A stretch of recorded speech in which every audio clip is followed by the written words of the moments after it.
Good morning to all of you. So today we are going to study the remaining part of the genetics. The two topics which are remaining today, we are going to take it together. One is development delay and second is dysmorphism. So this will be one video which will be dealing with these two topics. Now, what is development delay? It is a significant lag in a child's physical, cognitive, behavioral, emotional और social development in comparison with norms. Developmental delay का क्या मतलब है? दूसरे बच्चे जैसा physically grow कर रहे हैं नहीं ग्रो कर पा रहा, ब्रेन डेवलपमेंट बाकी लोग का जैसा वैसा नहीं कर पा रहा, behavioral is not according to the norms, social development is not according to norms. देखो जब आप पीडियाट्रिक्स पढ़ेंगे तब आप देखेंगे कि जैसे for example 2 months baby, the baby smiles, social smile 2 months में डेवलप हो गया है, ठीक है. तो ये डेवलपमेंट क्या दिखा रहा है कि हाँ भाई normal, the child is having normal. अभी 4-5 months हो गए तो भी सोशल स्माइल नहीं आ रहा है, तो दैट इज डेवलपमेंटल डिले, ठीक है. समझ में आ रहा है. So in terms of physical growth मतलब जितना वेट बढ़ना था वो नहीं बढ़ रहा है, ब्रेन डेवलपमेंट उतना नहीं है, बिहेवियरल, इमोशनल और social development in comparison with norms का मतलब नॉर्मल बेबीज़ का जैसे ग्रोथ एंड डेवलपमेंट होना था वैसा नहीं हो पा रहा. लैग मतलब पीछे छूट जाना, that is lagging. Okay.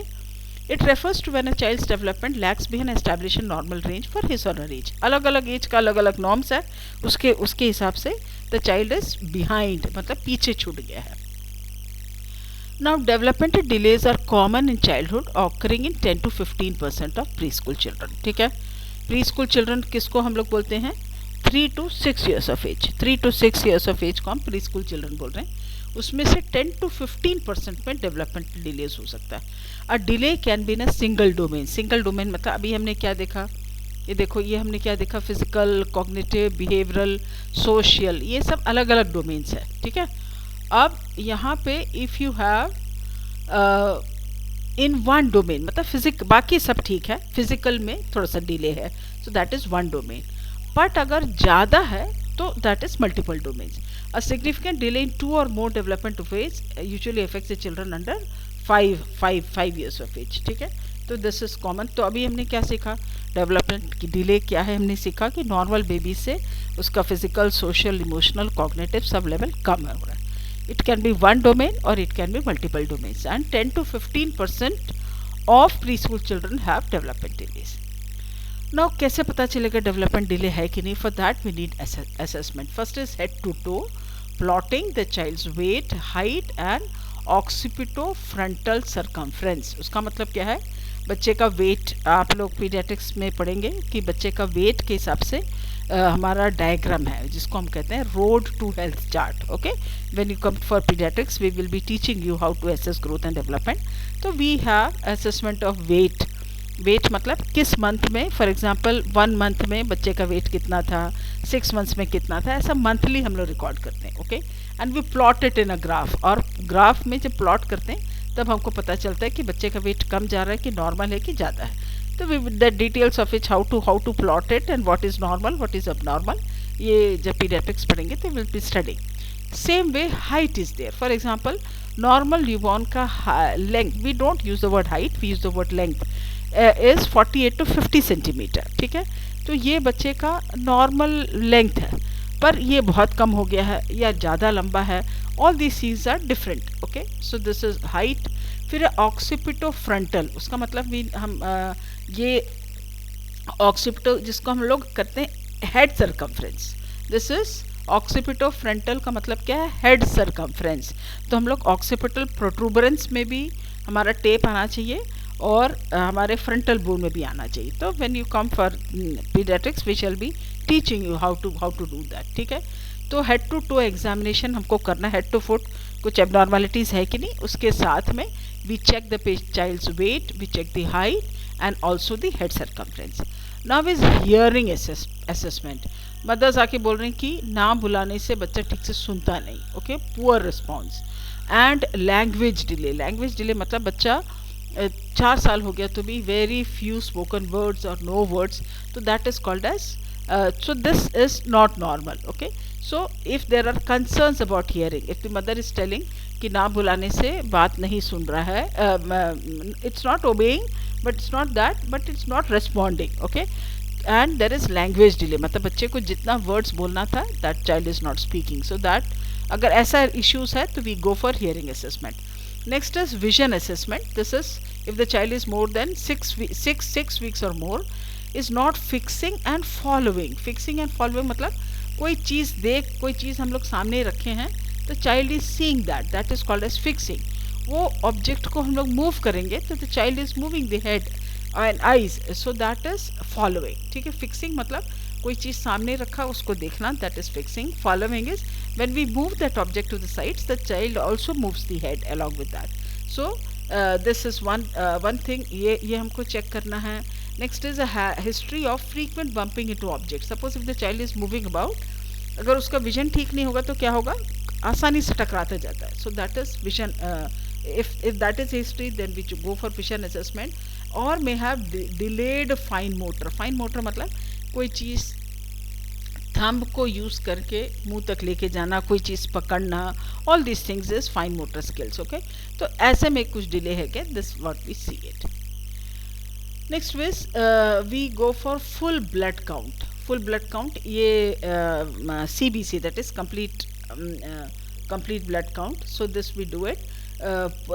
Possible iron deficiency, ये देखा कि आयरन की कमी होगा तो डेवलपमेंट डिले होने का चांसेस है. Then is bone mineral profile. ठीक है, बोन अगर डेवलप नहीं है so again development delays can be there, तो we can go for bone mineral profile. Then is vitamin D. हमको मालूम है vitamin D helps in the absorption of calcium, तो विटामिन डी का कमी होगा, so this can lead. Next if rickets are suggested. Rickets वो disease है जो विटामिन डेफिशिएंसी से होता है, जिसमें लेग्स आप देखेंगे कि बो शेप्ड, धनुष के आकार में है. ओके, सो दैट इज अगर ऐसा है then we check for vitamin D levels. Then is if growth problems are there we check for thyroid function test. Then we also check for urea levels and electrolyte levels. So these are the different blood tests. तो हमको क्या क्या check करना है. First is we head to toe examination करना है. We check the weight, we check the height, we also check the head circumference. Hearing assessment, if the child is not responding to when he is called, या तो बच्चे का language is not so good, not so good means उतना spoken words नहीं है, so that is then we go for hearing assessment. If the child is not fixing and following the objects, or if the child is bumping, बार बार टकरा रहा किसी चीज़ से, then we go for vision assessment. Apart from that we take CBC, mineral blood mineral profile, then vitamin D, thyroid function, urea and electrolytes. Now what are the risk factors? Genetics है, ठीक है, genetics से problem हुआ है. Next is parental health and behavior such as smoking and drinking during pregnancy. So if the mother or if the parents, smoking का ये issue है कि if the father is smoking, if the mother is not smoking, but if the father is smoking near to her, तो passive smoking हो जाता है. passive मतलब जो smoke है वो the mother inhales, so that is also harmful for the baby. okay, so if the parents are smoking and drinking during pregnancy, complications during birth, then infections the mother might have during pregnancy or the baby might have early in life. So these are the factors. अगर mother को infections है या baby को infections है, this can cause developmental delay. Or if the exposure of mother or child to high levels of environmental toxins such as lead, मैं पिछले class में बताई थी, industrial pollutants. okay, so this also can be harmful to the baby. This also can be a risk factor for development delay, especially lead. फिर है fetal alcohol syndrome. ये कब होगा, जब if the mother is taking alcohol during pregnancy. So this causes fetal alcohol syndrome. So these are the risk factors. Genetics, अगर development delay families में है, next भी development delay हो सकता है. If the parents are drinking and smoking, if there are some birth complications at birth, then if the child or if the mother is having some complications, if the mother is exposed to environmental toxins like lead, or if the mother is consuming alcohol, which causes fetal alcohol syndrome during pregnancy. Now these are the symptoms. okay, I got a slide so that you can understand what is the problem. In fetal alcohol syndrome, the head is small, सी यहाँ पे एक fold है आंख के पास, that is called as epicanthal folds. There is a flat mid face, ये nose के नीचे एक ग्रूव बना है, दैट इज नॉट देयर, जिसको हम कहते हैं स्मूथ फिल्ट्रम. नेजल ब्रिड, नाक ऊपर से चपटा है, आईज का ओपनिंग स्मॉल है, nose is also small, and there is a thin upper lip, एक छोटे लाइन के जैसा. So the jaw is also underdeveloped. So this occurs in the child if the mother has consumed alcohol during pregnancy. Now, what are the warning signs of development delay? First is behavioral warning signs.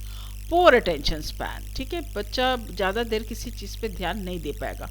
Focuses on unusual objects, कुछ ऐसा चीज़ जो normally जो बच्चे पसंद करते हैं, instead of toy the child is engaged in something else जो usual नहीं है, कॉमन चीज़ पे फोकस नहीं कर रहा है. Then is rare eye contact. If you are seeing the child is not seeing to you, child इधर उधर देख रहा है, that is called as rare eye contact. The child is violent, बहुत ज़्यादा उधम मचा रहा है, चिल्ला रहा है. ओके, स्टबर्न, बहुत जिद्दी है, इज एग्रेसिव एंड फ्रस्ट्रेटेड. थोड़े थोड़े बात है, the child will be very difficult to manage. Then is self-talking. The child will be continue to talk with self and does not seek love from the parents. You must have seen small children, they always need love and affection from the parents, but if the child is having development delay, they don't seek love from the parents. Okay, so ये है behavioral warning sign. Poor attention span, unusual objects में बहुत ध्यान देना, eye contact नहीं होना, the child will be stubborn, will be aggressive, temper tantrums बहुत रहेगा, the child will be talking to self and will not be seeking love from the parents. Gross motor में there will be stiff arms and legs. Okay, देखो ये this stiff arms and legs मतलब आसानी से हिलता नहीं है. Okay, so that is stiff arms and legs. Limp body posture. Limp मतलब अगर हाथ और पैर ऐसा सीधा है तो अगर हम उठाएंगे तो it will fall down. So that is limp body. Then uses one part of the body as compared to other. For example, right side में हाथ पैर चला रहा है, left side को उतना नहीं चला रहा. So that is uses one point. So it can be left side or right side. Very clumsy behavior. Very clumsy behavior means according to age. Suppose if the child is taking a spoon and eating, वो सब इधर उधर गिरा के पूरा गंदा कर देगा. This all will depend on age. So that is very clumsy behavior according to age. Then is vision warning sign. Has difficult following objects. ठीक है, follow मतलब मैंने आपको बताया कोई चीज़ सामने रखा, then if you move the child will be following. But if it is then here, but if there is vision problems, the child will have difficulty following objects. Frequent rubbing of eyes, आँख बार बार मसलना. Holds head in unusual position while looking. कोई चीज़ देखना है तो the child will be looking very abnormal, head will be in an abnormal state. Has difficulty in finding small objects dropped on the floor after 1 year. 1 साल का हो गया है पर फ्लोर में कोई चीज़ गिरा है तो उसको उठा नहीं पा रहा. Okay, poor eye contact. Eyes appears crossed मतलब दोनों मिड पॉइंट में आ गए हैं. So that is called as eye appears crossed. Closes one eye while seeing distant object. दूसरा चीज़ देखने के लिए the child will be closing one eye. So this is vision warning signs. Hearing warning signs, the child is either talking very loudly or maybe very softly. Turns body, instead of turning head, the child will turn the whole of the body. Then doesn't startle to loud noises. मतलब अचानक से जोर से आवाज़ करने से डरता नहीं.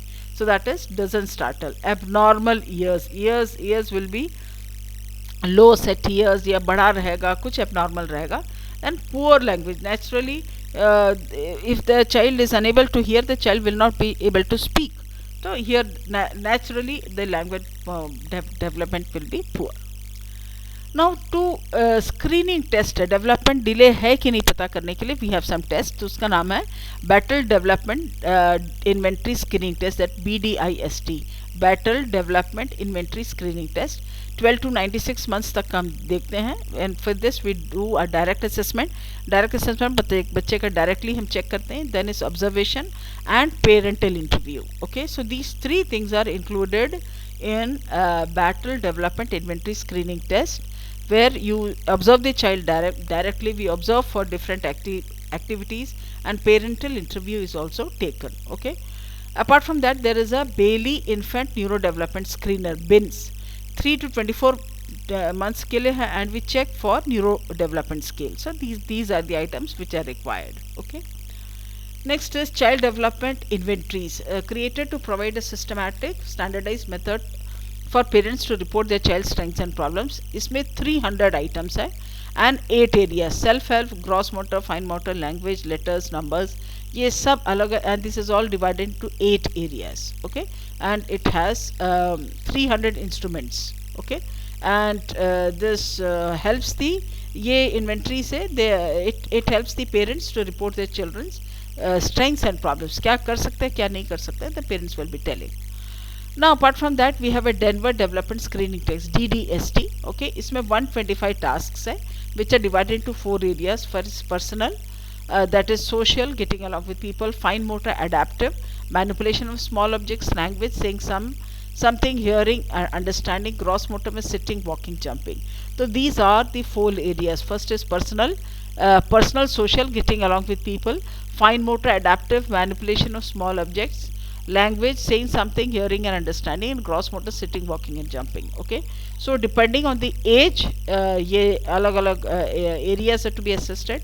It is conducted in a standardized manner, और इसका scoring sheet भी है, supplies भी है. Okay, now this is checked, this is used for children from birth to 6 years of age. Assess the child performance on age appropriate tasks, screen for possible problems, and it is helps in comparison of the child's performance with the performance of other children. उस as के दूसरे बच्चों के साथ compare करके check करते हैं. Then it is, test is primarily based on examiner's actual observation rather than parent support. Okay, जो एग्जामिनर या जो चेक कर रहा है उसका जो डायरेक्ट ऑब्जर्वेशन के बेस में this things will be there. Now we have Denver 2 also.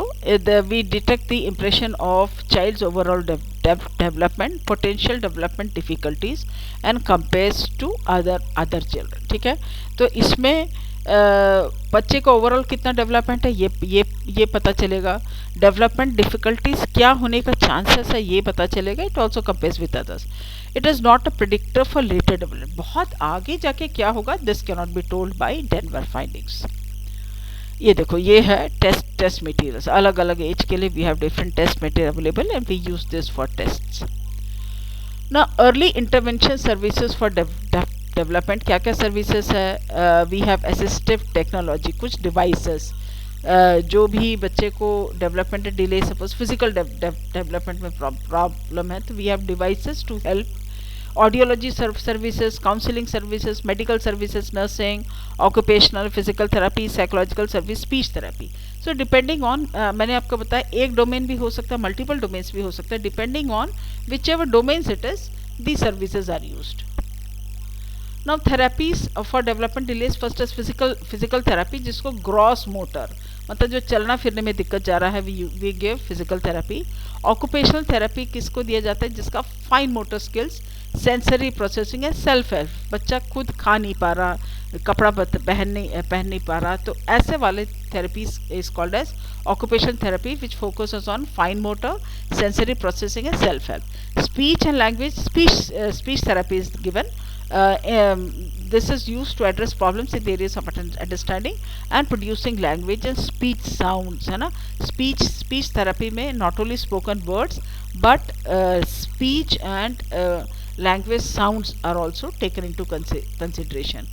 Early childhood special education is given for including play skills. So this special education is to stimulate this early childhood. Special education provides stimulation for early development skills including play skills. Apart from that we have behavioral therapy.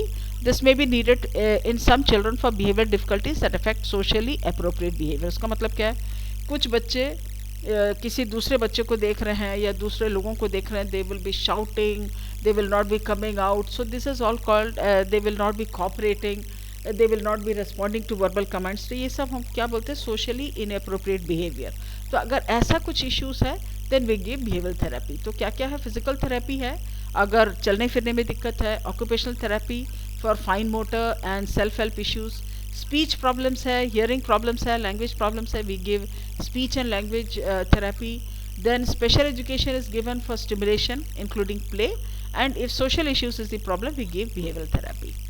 Now to conclude, early identification of development delays and appropriate management can positively change. Okay, then primary care physicians play a very important role in identification. ठीक है, शुरू के दिनों में when the child is coming maybe for immunization, goes to visit the doctor, any identification, they are in a good place to identify. Development delay can be short term, long term, and permanent depending on जो भी problem. For example, iron deficiency से हो रहा, if you correct iron deficiency, things will be okay. Some development delays resolve spontaneously, the prognosis is good. जो अपने आप ठीक हो गया, the prognosis is very good. Okay, but some of it, कुछ बच्चों में प्रोग्नोसिस ठीक नहीं रहेगा. किन किन चीज़ों में है? If parents lack of parental education, if the parents are not educated, issues are more. Anemia during pregnancy, malnutrition, premature babies मतलब जो 37 वीक से पहले पैदा हुए हैं. Then gender जैसे for example in India we have female genders who are not taken care of, so gender can be a role. Next is low birth weight, prenatal and postnatal depression, where the parents will not be taking or the mothers will not be able to take care of the child, that is prenatal postnatal depression. Intimate partner violence, that is suppose if it is married, then the husband is beating the wife and they have very bad behavior between them, that is intimate partner. इसलिए word use किया है because in abroad many people they don't get married but still they are taking together, so that is intimate partner behavior.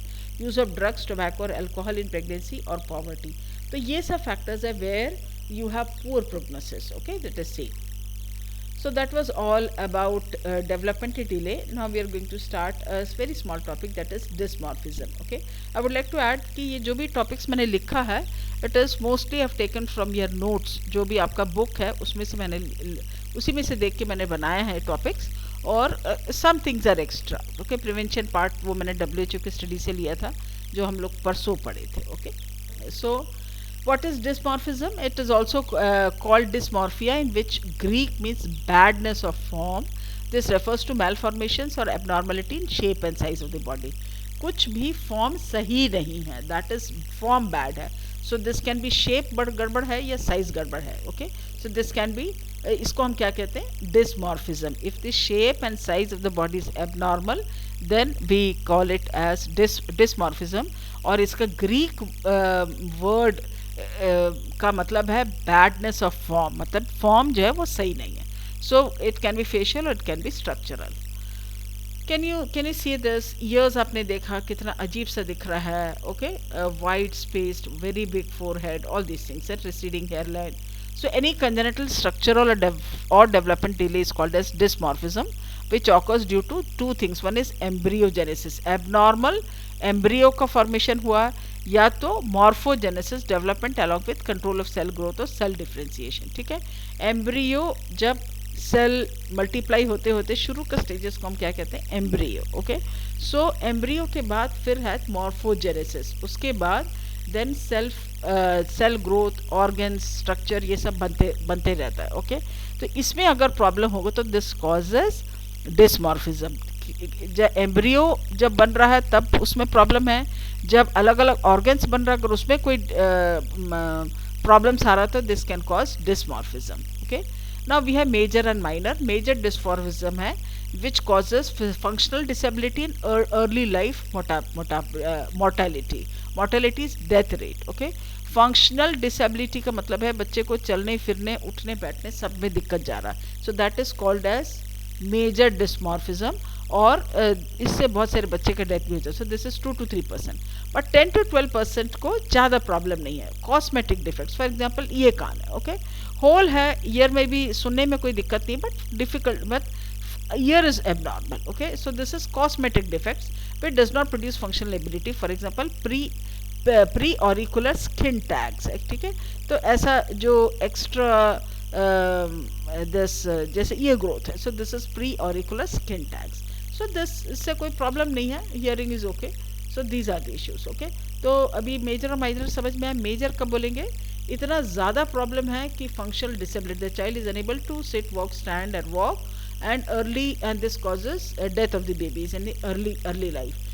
Minor dysmorphism मतलब है deformity पर उससे issues कुछ नहीं. The child can comfortably live. For example, pre-auricular skin tags. Now what are the causes? Genetic causes are there. Inheritance of abnormal genes. Teratogens हम लोग already पढ़ चुके हैं पिछले क्लास में. There are unknown causes. These are the causes. Now we have some syndromes with craniofacial dysmorphism, जिसको carpenter syndrome कहते हैं, physical overgrowth that is fragile x syndrome, then we have CNS and neuromuscular Prader-Willi syndrome and chromosomal abnormality that is Down syndrome. Okay, these are the common dysmorphic syndrome जिसमें बच्चे का dysmorphism दिखता है. Okay, देखो ये है, this is Carpenter syndrome. Can you see this? Fingers, उसका पैर, face, everything is abnormal. Okay, this is Carpenter syndrome. Next is Fragile X syndrome, where you have a broad head, face is elongated, लंबा सा face है, ears देखो they are very prominent, then there is crossed eyes, इतना cross इधर यहाँ नहीं दिख रहा, मतलब दोनों मिड पॉइंट में आ गया है. then is highly arched palate अगर आप देखेंगे तो बहुत ऊंचा की तरफ है, that is called as highly arched palate, fragile X syndrome है. see this is Prader-Willi syndrome. ठीक है, बच्चे के एज के हिसाब से too much of weight, so that is Prader-Willi syndrome. Next is Down syndrome. Can you say this? Down syndrome, बच्चे का आईज आप देख लो, tongues are protruded, big forehead. Okay, so और भी सिम्टम्स है. जब डाउन सिंड्रोम का क्लास होगा तब आप लोग इसके बारे में सीखेंगे. Okay, so this was all about different forms of dysmorphism. Now is genetic screening for dysmorphism. For that we need a detailed physical examination. देखना पड़ेगा head to foot. Next is blood biochemistry, molecular genetic test and FISH. ये तो हम लोग already कल के class में पढ़ चुके हैं in congenital malformation, so I won't be repeating. Ultrasound, echocardiography, ECG, X-ray, all these things are the tests which are used for genetic screening are same as tests which we use for dysmorphism. So management will depend on the extent of defect. ठीक है, ये भी बच्चे हैं जिसका डिस्मॉर्फिज्म है. सो manage कैसे करेंगे? Depending on what extent it is affected and what is the prognosis. Body dysmorphic disorder usually doesn't get better. ठीक है, अगर ट्रीट नहीं करेंगे तो this will continue leading to anxiety, extensive medical bill, severe depression and even suicidal thoughts and behaviour. ठीक है, जैसे बच्चे बढ़ते जाते हैं, so because of their abnormal features they are not accepted by their group, so some people even have suicidal thoughts. Then depression is very severe because they are not accepted properly. There is extensive medical bills. Okay, so people who suffer from body dysmorphia can and do heal from obsessive thoughts worries. ठीक है, obsessive thought मतलब इतना डिस्मॉर्फिज्म हो जाता है that psychiatric problem sets in. Okay, but treatment is available for in psychiatry for management of this problems. Now what is the role of nurse in genetic testing? We have to take a thorough family history, assist with testing procedures, support client and family, provide appropriate education and clarification of information. Genetic testing, genetics के बारे में आप लोग काफ़ी कुछ अभी पढ़ रहे हैं. So whenever the family is coming you have to take a family history. Testing कैसे होगा? सलाइवा ले रहे हैं, ब्लड ले रहे हैं, हील प्रिक कर रहे हैं, क्या चेक कर रहे हैं, कैसे कर रहे हैं, we have to inform. Then किस चीज़ के लिए चेक कर रहे हैं and what is the meaning of whatever information is given. कुछ डाउट हो तो उसको आपको क्लियर करना है. Should be aware of how personal values may colour personal perceptions of family situation which is imperative to avoid imposing personal values in the family. ठीक है, आपका दिमाग में कुछ ना कुछ प्रॉब्लम, कुछ ना कुछ इश्यूज होगा, but we have to be impartial to the parents. आप अपने विचारों को थोप नहीं सकते दूसरों को. Okay, so that is very important. Should be aware of how personal values may colour personal perceptions of family situation which is imperative to avoid imposing personal values in the family. जैसे for example if you have a child with Down syndrome, हम लोग जाके बोल रहे कि अरे पता नहीं भाई कैसा बच्चा पैदा किया, टाइम पे पैदा करना था तब ये सब होता नहीं, अभी हुआ है तो बच्चे को तो अपनी ज़िंदगी बर्बाद कर दिया. Now what, so this is what you have in mind and you are imposing your personal values on the family. Okay, so this is what is to be avoided. Then translate complex genetic information into simple terms for easier understanding of the family members. Okay, for example if I use the word trisomy 21 which is common for Down syndrome, अगर मैं बोलूँ कि trisomy 21, अच्छा खत्म हो जाएगा. So if I use the word trisomy 21 तो ये लोगों को समझ में नहीं आएगा. So whatever complex terms are there, they have to be translated to simple terms so that it is easier for the members to understand. if the baby requires intensive care, then the baby has to be shifted, or if the child requires pastoral care, मतलब कोई spiritual care की ज़रूरत है, so the baby has to be referred for spiritual care according to the religion which they are following. Then offer detailed information for testing, कहाँ से करेंगे, कौन कौन करेगा, कब रिपोर्ट आएगा, क्या उसका मीनिंग है, everything. Provide referral and follow up services if required, and if required genetic testing का. Suppose if the first baby is a case of Marfan syndrome या और कोई chromosomal disorder है, so for the next baby whenever they are planning, उसको check करना पड़ेगा. For that referral is required because genetic testing is not done in all places. Okay. So that was all about different topics. So today we discussed about development delay and dysmorphism. I hope you have understood, and this we have discussed from the genetics point of view. Okay, so what are the signs and symptoms in different disorders? This is all which we will be studying in different systems, especially in child health nursing. So thank you for a patient listening.